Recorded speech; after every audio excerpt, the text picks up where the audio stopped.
सुन दस कंद वचन तब कुंभकर्ण बिलखाना, जगदम्बा हरे आन अब सठ चाहत कल्याणम। इधर रावण कुंभकर्ण के पास गया है। कुंभकर्ण बड़ी गहरी नींद में सोया हुआ है, जगने का नाम नहीं ले रहा। अनेकों प्रकार से कुंभकर्ण को जगाया। अब आप विचार कीजिए कि 6 महीने सोने वाला इंसान और एक दिन जगने वाला, उसे बीच में उठाया जाए तो थोड़ा सा क्रोध तो आएगा ही। लेकिन इधर कुंभकर्ण जब जगा है तो रावण के साथ में वार्तालाप हो रही है। विशाल काय शरीर है। रावण से पूछा है कि भैया क्यों मुझे जगाया है? अभी तो मेरे 6 महीने पूरे भी नहीं हुए, बीच में कैसे जगाया मुझे? तो पूरी कथा रावण ने कुंभकर्ण को सुना दी। क्या सूपड़खा की नाक बनवासी राम ने काट ली है। मैं उसके स्त्री को हर के ले आया हूं और अब युद्ध चल रहा है। अब आपको सहायता करनी है युद्ध में। इधर जब कुंभकर्ण को पता चला है कि माता सीता का हरण करके लाया है तो बड़ा ही अफसोस हुआ है। कुंभकर्ण कह रहा है रावण से कि भाई तुमने मुझे पहले क्यों नहीं जगाया? ये कृत्य करने से पहले अगर तुम मुझे जगा लेते तो मैं ऐसा काम होने ही नहीं देता। जगत जननी जानकी को, मां जगदम्बा को तुम हरण करके लाए हो। अब तो कोई बचा नहीं सकता, क्योंकि राम तो परम दयालु है, परब्रह्म परमात्मा के अवतार हैं। आप भूल रहे हो कि जब देवऋषि नारद ने मुझे ज्ञान दिया था, उस समय मुझे बताया था कि परब्रह्म परमात्मा अवतार लेंगे। अगर तुझे ऐसा होता तो सूर्पणखा तो मेरी भी बहन थी, उस समय मुझे क्यों नहीं जगाया? अगर उस समय जगा लेते तो ये कार्य मैं नहीं होने देता। अभी भी समय है, मां जगदम्बा को ले जा करके प्रभु की शरण पकड़ लो, वह ऐसे ही माफ कर देंगे, क्योंकि वह तो करुणा निधान है। इधर रावण ने देखा कुंभकर्ण की विचारधारा बदली है। वह तो राम का गुणगान कर रहा है, तो इधर रावण थोड़े कड़वे वचन बोला है। एक भाई वो है राम के साथ में खड़ा लक्ष्मण है, जो पूछता नहीं है, खाली आदेश का पालन करता है। और एक भाई तुम हो कि मुझे ज्ञान दे रहे हो। अरे भाई, जो हो गया सो हो गया, अब क्या किया जाए? फिर भी कुंभकर्ण कह रहा है रावण से कि अब भी समय है, अब भी जाकर के राम के पैर पकड़ लो। इधर देखा है रावण ने कि कुंभकर्ण की विचारधारा नहीं बदल रही है, वह एक ही बात किए जा रहा है कि राम के पैर पकड़ लो, राम के पैर पकड़ लो। क्या किया जाए? तो उसी समय रावण ने अपने सैनिकों को कहा कि कुंभकर्ण को भोजन कराया जाए। इधर अभक्ष और मदिरा का पान कुंभकर्ण को कराया गया है, ताकि उसकी बुद्धि बिगड़े, उसकी विचारधारा बदल जाए। क्योंकि कहते हैं शास्त्रों में कि जैसे खाओगे अन्न वैसा हो जाएगा मन, क्या आपकी विचारधारा भी उसी प्रकार हो जाती है जैसा आप खाते पीते हो। इसीलिए संत कहते हैं कि जहां तहां खाना भी नहीं चाहिए, जहां तहां गाना भी नहीं चाहिए, कि आप जैसा खाओगे ऐसी आपकी विचारधारा हो जाएगी। इधर कुंभकर्ण को अभक्ष और मदिरा का पान कराया गया है तो उसकी विचारधारा बदल गई। तो विचार कीजिए हमारी विचारधारा क्यों नहीं बदलेगी। अरे कोई पता नहीं है कौन कौन आकर के खा रहा है, बाजार में जाके होटलों पर जाकर के खाते हैं हम आजकल, बड़ा ही स्वाद लगता है वह दूसरों का झूठा, झूठे खाना, झूठ चवेना, झूठे बात, सब चीज झूठा होता है। आपको क्या पता अंदर कौन बना रहा है, कैसे बना रहा है।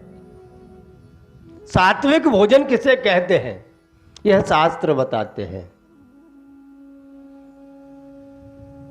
कि जिस भोजन के अंदर प्रभु का गुणगान का नाम हो रहा हो।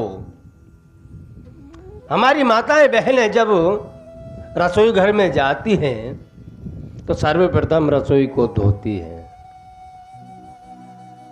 और रसोई को धोकर के ही जो भी बनता है, ये रसोई बनाने की पद्धति है। लेकिन वह अकेली, भले आप अकेली रसोई बना रही हो, अगर वह रसोई बनाते बनाते प्रभु का गुणगान कर रही है तो वह गुण प्रभु का उस रसोई के अंदर आता है, उस भोजन के अंदर आता है। अगर वह गुणगान भोजन के अंदर आएगा और उस भोजन को हम लोग करेंगे तो हमारी बुद्धि भी सात्विक ही रहेगी। इसीलिए संत कहते हैं कि जब भी आप भोजन बनाने जाओ तो भगवान का नाम लेते जाओ। अरे हाथ चल रहे हैं तो क्या हुआ, मुंह और मन में तो प्रभु का स्मरण कर सकते हैं। और जिस घर में प्रभु का स्मरण होते होते रसोई बनती हो उस घर के अंदर भक्ति विराजमान रहती है, क्योंकि सबके मन एक सात्विक रहते हैं। और जब तक मन सात्विक है भक्ति वहां निवास करती है, मां लक्ष्मी वहां निवास करती है। और जिस दिन से हम बाजार का खाना चालू कर देते हैं तो धीरे धीरे बुद्धि बिगड़ती है। आजकल की प्रथा है शहरों के अंदर, ज्यादा कुछ नहीं है तो पर 7 दिवस अपने घर का खाएंगे, लेकिन जब रविवार आएगा तो कहेंगे चलो अपने होटल में चलते हैं। ऐसा क्यों? बाहर का जाकर के खा करके हम हमारी विचारधारा को बदल रहे हैं कि वहां तो कोई सात्विकता है नहीं। कौन कैसे बना रहा है आप देखने जा नहीं रहे हो, आप तो खाली ऑर्डर कर रहे हो। सात्विकता लाने के लिए स्वयं के घर के अंदर, स्वयं के मन के अंदर सात्विकता होगी तो ही सब हिल मिल करके रह सकते हैं। संत इसीलिए कहते हैं कि जैसा खाओगे अन्न वैसा बन जाएगा मन। इसी प्रकार कुंभकर्ण को अभक्ष और मदिरा का पान कराया है रावण ने, तो उसकी विचारधारा बदल गई। अकेला ही युद्ध मैदान में चल दिया, कोई सैनिक नहीं, कुछ नहीं। आप विचार कर लीजिए कि किसी की जरूरत नहीं है, अकेला ही मैदान में चल दिया है। जो हाथ में आ रहा है उसी को पटक पटक के मार रहा है। इधर त्रहिमाम हो गई रण मैदान में, तो देखा है विभीषण ने कि कुंभकर्ण आया है, मेरा भाई आया है, जाकर के मिल लेता हूं। विभीषण गया है कुंभकर्ण के पास, साष्टांग दंडवत किया है। कुंभकर्ण ने कहा विभीषण तुम आ गए? भीषण बोला कि हाँ भाई, मैं तो आ गया, लेकिन मैंने बहुत कोशिश की दशानन को समझाने की, रावण को समझाने की बहुत कोशिश की, लेकिन उसने मेरी एक न मानी। उल्टा मुझे लात मार के लंका से बाहर निकाल दिया। और जब लंका से बाहर निकाल दिया तो मैं तो प्रभु श्री राम की शरण में आ गया। इतना जब सुना है कुंभकर्ण ने तो विभीषण को उठा के गले से लगा लिया है कि भाई धन्य है तू, कम से कम तुझे प्रभु का सानिध्य प्राप्त हुआ है। मुझे गर्व है तेरे ऊपर कि तूने निशाचरों का कुल का मान रख लिया। आज तुम अमर हो गए हमारे निशाचर कुल के अंदर प्रभु श्री रामचंद्र जी की शरण पा करके। एक वह है रावण जो कभी सुधर ही नहीं रहा है, पर क्या करूं, यहां भाई धर्म आड़े आता है। मुझे उसने निकाला नहीं है, इसलिए मुझे युद्ध में लड़ना तो पड़ेगा। इधर विभीषण की कुंभकर्ण ने नहीं माना तो वह प्रभु श्री राम के पास आ गया है और कुंभकर्ण अनेकों प्रकार से यातनाएं दे रहा है सैनिकों को। यातनाएं देते देते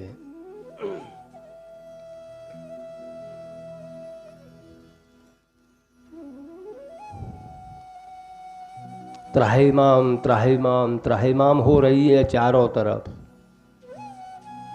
इधर सुग्रीव को मूर्छित कर दिया है,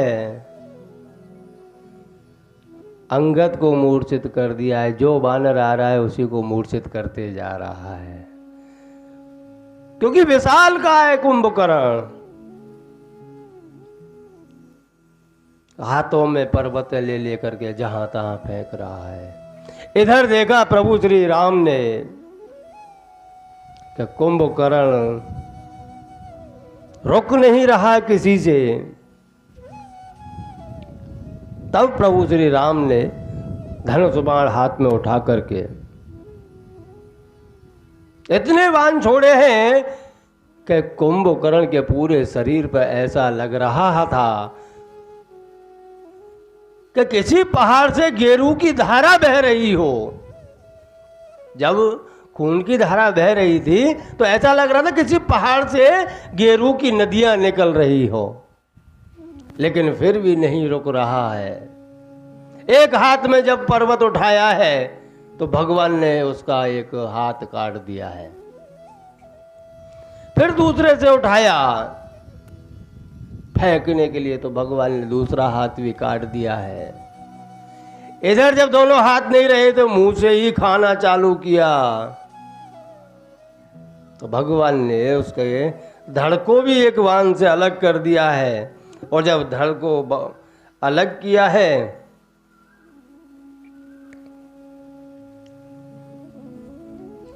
तब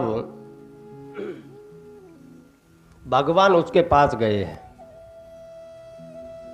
और उसकी आत्मा को मुक्ति देते हुए, मोक्ष देते हुए, आप विचार कीजिए कुंभकर्ण था कैसा कि भगवान ने उसको मोक्ष दिया, सदगति को प्राप्त हुआ है, अच्छी गति मिली है। निशाचरों के लिए ऐसी गति मिलना, कभी कभार तो विचार आता है कि हमारे प्रभु श्री राम कितने करुणा निधान हैं, उनके सामने कोई दुश्मन भी आए तो उसको भी मोक्ष दे देते हैं। अगर भक्त आएगा तो उसकी तो बात ही अलग है, दुश्मन भी आए, राक्षस भी आए, उसको भी मोक्ष देते हैं प्रभु श्री राम।